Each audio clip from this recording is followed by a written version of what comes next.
By the winter of 1777, the American Revolution was hanging by a thread. 2 years earlier, George Washington had commanded a fragile army of volunteers and farmers. Now, after a series of defeats at Brandywine and Germantown, his forces were exhausted, undersupplied, and shrinking. The British held Philadelphia. Congress had fled. Morale was collapsing. As snow began to fall across Pennsylvania, Washington made a decision that would define both his leadership and the survival of the Revolution. He would take his army into winter quarters at a place called Valley Forge. Valley Forge was not a fortress. It was not a city. It was a stretch of cold, wooded land about 20 miles northwest of Philadelphia. Washington chose it for strategic reasons. It allowed him to monitor British movements while protecting the countryside from further occupation. But strategically sound decisions do not always feel hopeful. Nearly 12,000 men marched into Valley Forge in December of 1777. Many did not have proper coats. Some had no shoes. As they walked, blood marked their path in the snow. Food was scarce. Supply lines were unreliable. Disease spread quickly through crowded, poorly constructed huts. By February, nearly 2,000 soldiers would be dead, not from British gunfire, but from exposure, illness, and starvation.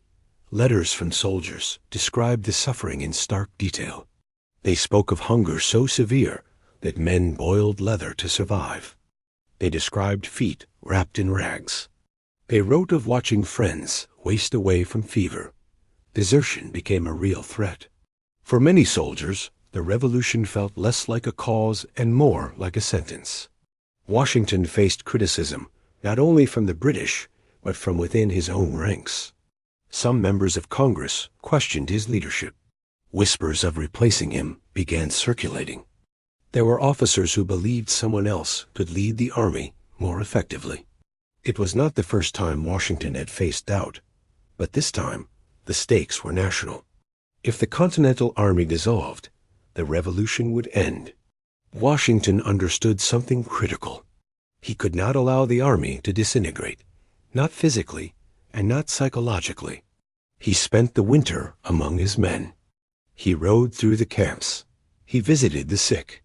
He appealed constantly to Congress for supplies.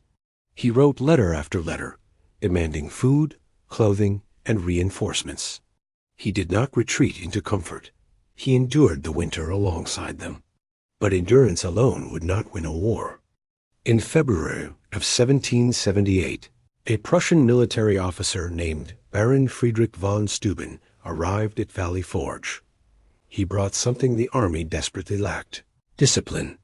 Von Steuben introduced structured drills, standardized training, and modern battlefield tactics. He reorganized regiments.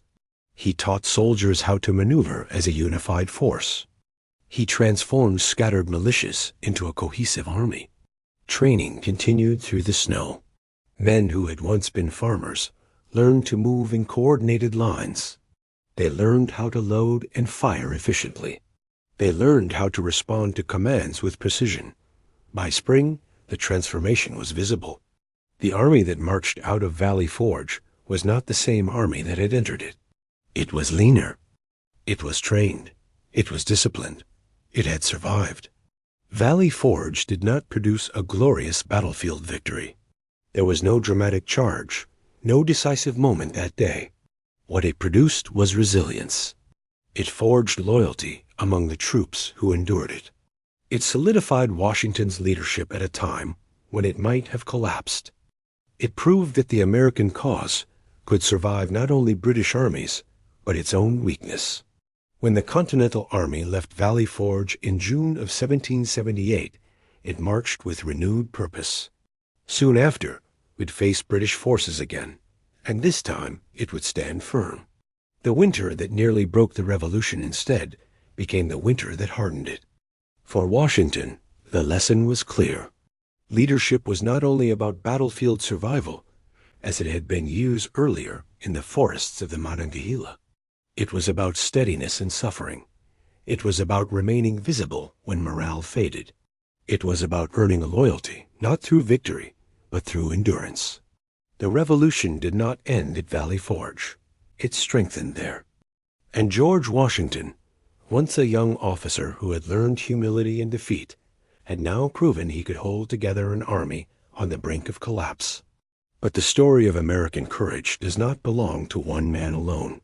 Across generations, in different wars and different eras, others would face impossible odds and make decisions that shaped the nation in ways few could have imagined. That story continues. If you'd like to follow more documented American military stories, consider subscribing.